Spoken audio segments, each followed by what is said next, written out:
Hi, this is Pawan and I welcome you to my YouTube channel. In today's lesson, we'll be taking a look at the strumming pattern and chords for the song Mere Rashke Qamar from the film Badshah, originally composed and sung by Nusrat Fateh Ali Khan Sahab and produced in this film using a mix of his voice as well as that of Rahat Fateh Ali Khan Sahab. A very interesting strumming pattern that I'm going to show you. Not really a song that someone would strum along with, but if you are able to play this the way I'm going to show it to you, you're really going to enjoy it. So let's get on with it.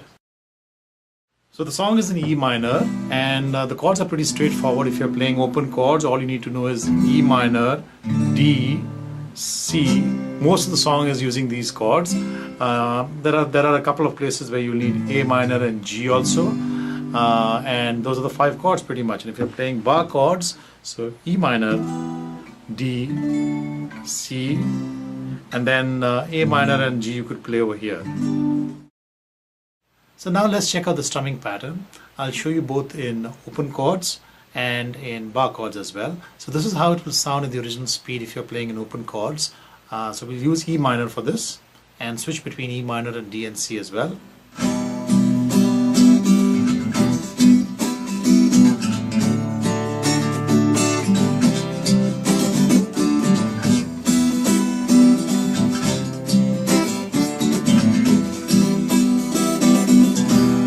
And if you're playing bar chords,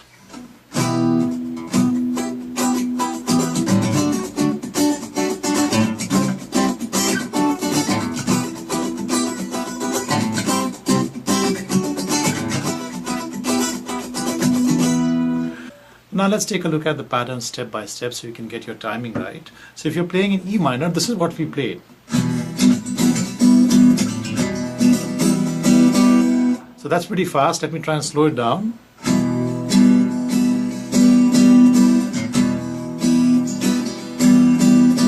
I'll slow down even further.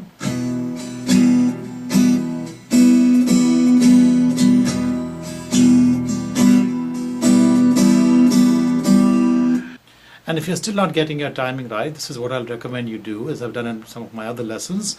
Play along with me 16 strokes, 8 down and 8 up alternating, without putting stress on any stroke or skipping any stroke. So I'm going to call out the 16 strokes, starting with 1.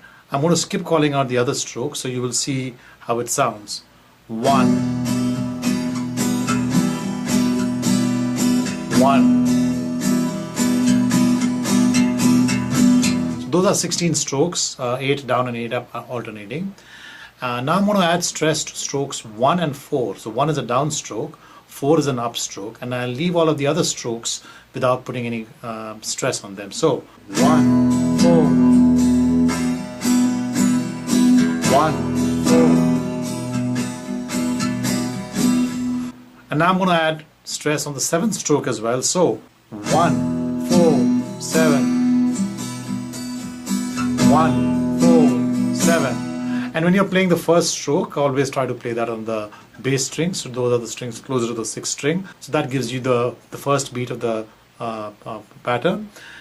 Now besides strokes 1, 4 and 7, we're going to add stress to strokes 10, 12, 14 and 16 as well. So 1, 4, 7.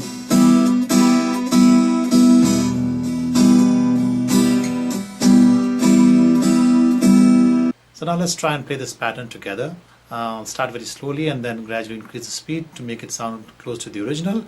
And remember, it's a 16 beat pattern with stress on strokes 1, 4, 7, 10, 12, 14 and 16. So 1 is a down stroke, 4 is an up stroke, 7 is a down, and then 10, 12, 14 and 16 are the 4 up strokes right at the end of the pattern.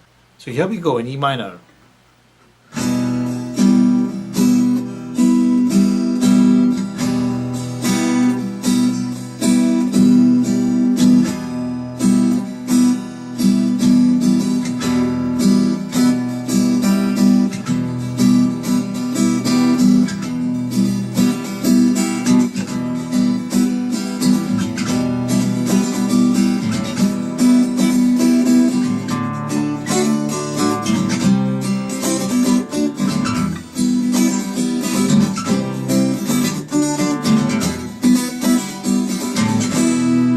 So one of the things that I did in that pattern that I just played was I was switching between chords in the middle of the pattern itself. That's I know it's a little tricky, so you could stay with the same chord for the entire pattern. But in the song you'll need to switch between chords if you want to play close to the original. So now let's take a look at bar chords as well. So in bar chords you have the ability to add muting effects. So the pattern is pretty much the same. So if I was to play without muting effects, it would be here we have E minor, so it will sound something like this.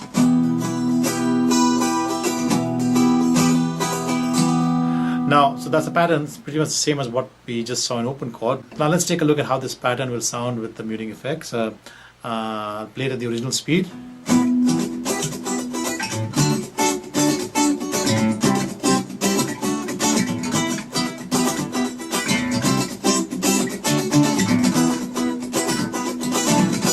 I'm going to play it very slowly for you so you can play along with me. So let's try again in E minor. So as you can see, those are the same strokes which we had used when we played the open chords. So it's strokes 1, 4, 7, 10, 12, 14 and 16 where I'm adding the muting. And obviously those are the strokes on which I'm playing, putting stress on. The other strokes really don't matter whether you touch the strings or not. So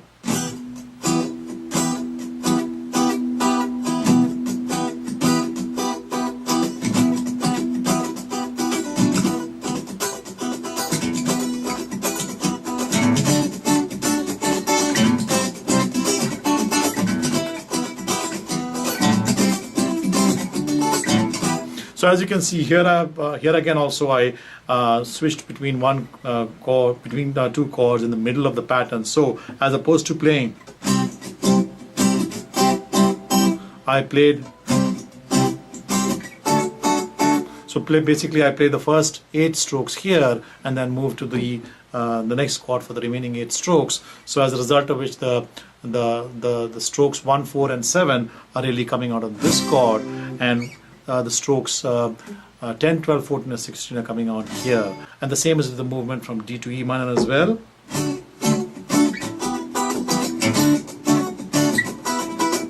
So let me do the switch between the two chords very slowly so you can see. And the same concept applies when you're playing open chords as well.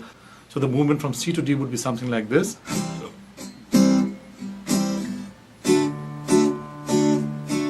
So when you're playing it pretty fast, this is how it's going to sound.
I hope you enjoyed that lesson.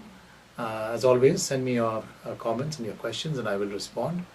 And see you once again.